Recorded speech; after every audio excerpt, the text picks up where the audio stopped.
Greetings of the day. Myself, Dr. Anand Abraham. I'm the founder and the liaison of the DDS Mentors. I realized that there is a lack of proper resources and guidance for international dentists who want to pursue DDS. So, the DDS Mentors are started to help such students. With two of my best friends as guest speakers, Dr. Sirisha and Dr. Shikasha. About our today's speakers, Dr. Sirisha Mahesh had done her BDS from VS Dental College, Bangalore.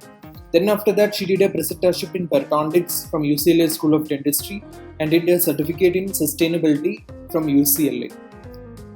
She is invited by three schools, UCLA, UCSF and Colorado University in her first application cycle.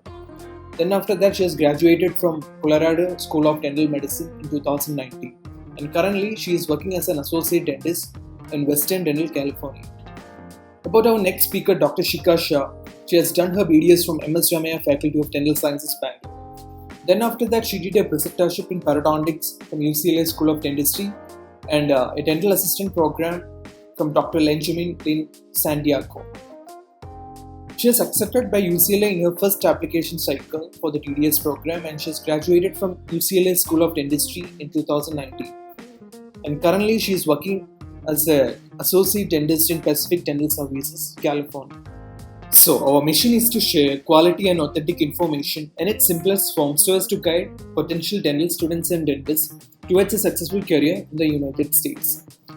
Since the DDS journey for an international student is such a complex process and there is so much to know about it, we have a lot of free and easy accessible information available on our Instagram and YouTube channel.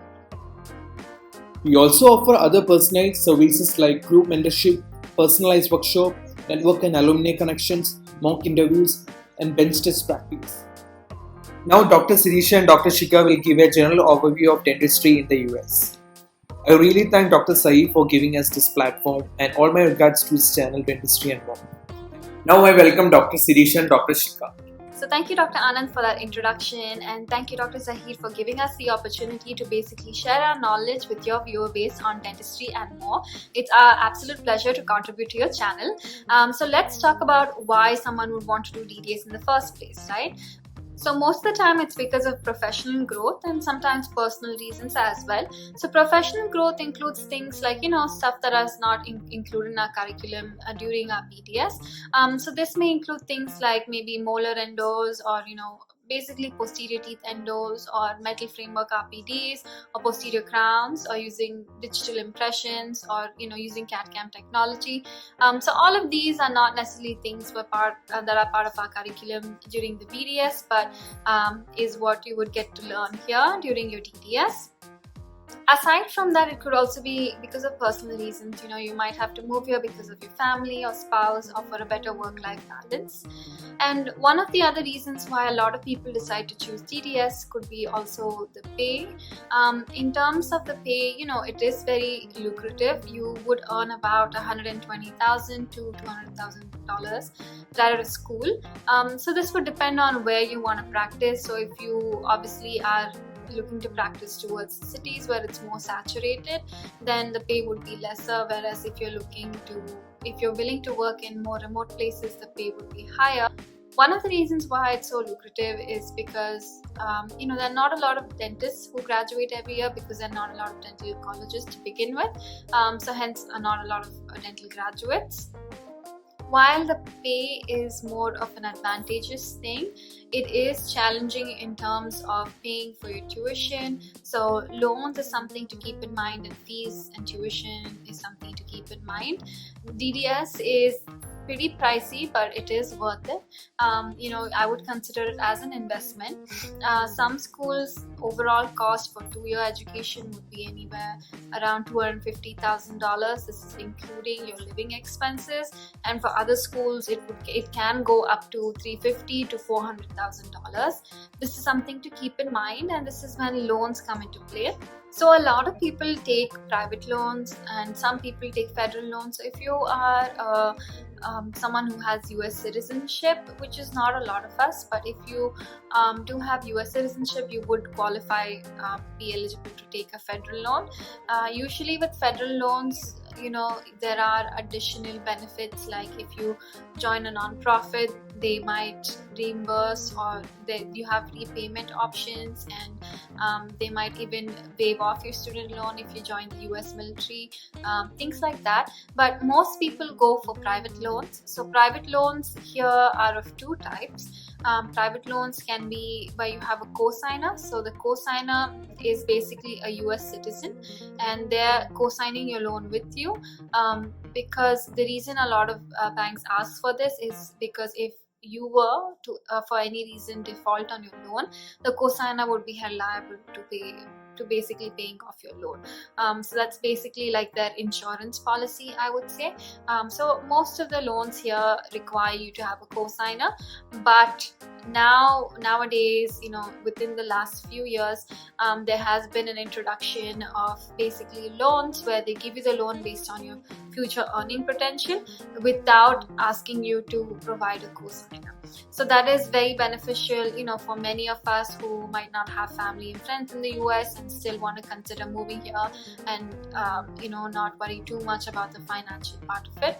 Usually most loans give you about 15 years to pay the loans back. So like I said, when you're earning about $120,000 to $200,000 a year and you're good with your finances and you're financially responsible, paying off your loans shouldn't be a hurdle. So I would look at the tuition and the loans as more of an investment if this is your dream and this is what you feel passionate about pursuing. Another big thing to take into consideration while you're applying for your DDS would basically be your visa. So like I said, if you're a US citizen, this wouldn't apply to you. But for the vast majority of us, we are here on a student visa. I would recommend everyone to come through an F1 visa, whereas because with J1 visa, you are required to go back to your home country for 2 years. And given that, I've told you how much dental education costs here, and your repayments would basically start 6 months after you finish dental school. The 2-year requirement of going back to India when you're on J1 would actually put you in a very difficult situation. So a lot of people come here on F1 visa. And after you get into school with the F1 visa, as a dentist, you would qualify for 1 year of optional practical training. So during this 1 year is when you can get to work in the US for different companies, and the company would file for your H1B. So in this year, if your H1B is picked, that's when you progress and you get a 3-year H1B and you continue with that job or switch to another job, or you get to stay in the US.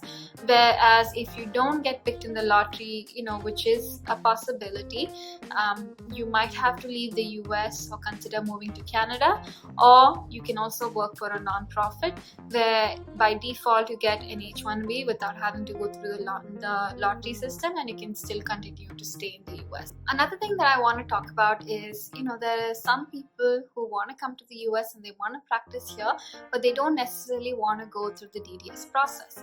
So a lot of them ask us, is there another option? So yes, there is another option. Of course, that option is not going to give you as much flexibility as a DDS would, but nevertheless, the option is still available. And that option would be to pursue, ACT.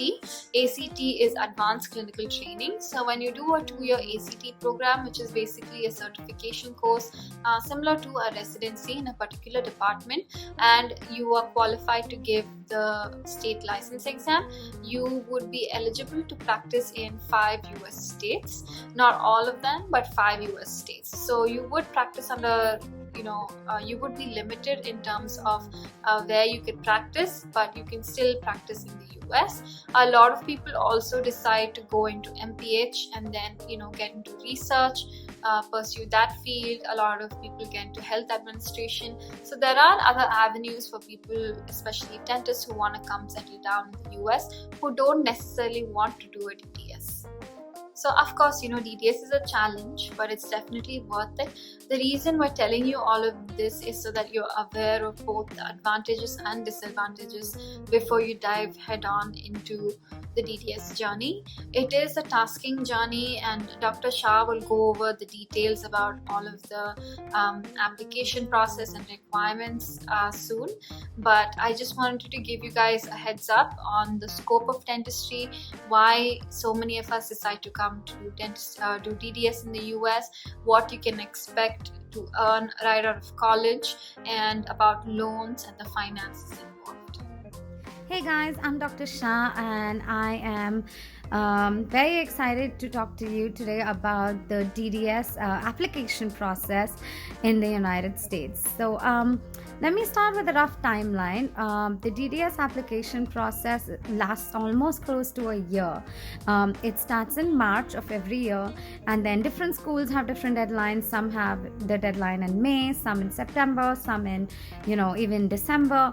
But most schools do call you in for an interview as well as bench exam, that is a practical test of your skills, somewhere between June to September, and then you will interview and take that test and all that. Then you start getting your results sometime in November, between November to January, and then finally your school will start in the following year, anytime between March to June. So that's why, like I said, it takes almost a full year for your whole application process to happen. So if you wanted to start school in, say, the year 2022, it's important that you apply in the year 2021 March when the cycle opens. So in addition to knowing about the application cycle, it's also important to know what your profile needs to comprise of to make a good candidate. Of course, you do need your basic requirements, which is your INBDE and TOEFL. The INBDE is an integrated national board exam. So it's just basic sciences with application-based questions. And it's a long exam. It's almost a day and a half. And, people on an average take about 4 to 6 months to study, which of course varies from people to people. But that's one of the biggest hurdles that people have to cross to apply to dental schools here. Then you do have the TOEFL, which is a test of English language. Again, different schools have minimum scores that they expect you to meet. They do take this pretty seriously, and they want you to meet those scores before you consider applying to those schools. It is an online internet-based exam, and it is scored out of 120, and you have 4 different sections. You have listening, reading, writing, speaking. So you just need to make sure that you get the minimum scores in all of those sections. In addition to the INBDE and TOEFL, the other thing that you do require is an ECE score. The ECE score is basically your credits from dental school in your country, that is the BDS. They calculate all of the hours of the subjects that you did, and then your percentage, and then they translate it into a score out of 4. And that is called your GPA score, and that is what ECE evaluators would do. So once you get that ECE evaluation, you submit that score into your application cycle. It's important to also build a nice, diverse, well-rounded profile. The schools that look for international students in their program, they do love diversity. They do want you to have a very well-rounded profile and get to know you as a person just outside of academics as well. So it's good to have a lot of varied experience, like volunteering, some certifications, paper presentations, research experience, work experience, shadowing, observership. There are tons of different things you can do, even attending CDE programs, attending conferences, or even volunteering at free clinics. All of this adds to your profile and makes you stand out as compared to the rest of the candidates. So that's something that you guys need to focus on, and not just the academics, not just your GPA score, but focus a little bit on everything. It's tough to say what matters more, because honestly that changes from evaluator to evaluator. All you can do is get as many things as you can on your profile, but at the end of the day, you just have, the bottom line is for you to prove your enthusiasm towards dentistry, and how much you're willing to do within that field to improve and help the community. Dr. Anand and I are a part of the DDS Mentors, and we do have an Instagram page where we talk about tips, strategies, requirements. We explain a lot of procedures, including immigration, including sources to study for these exams, as well as answer a lot of frequently asked questions. So be sure to follow our page and get a lot more information about DDS in the US. And of course, you can message us and ask us any questions that you have. We'll be happy to help.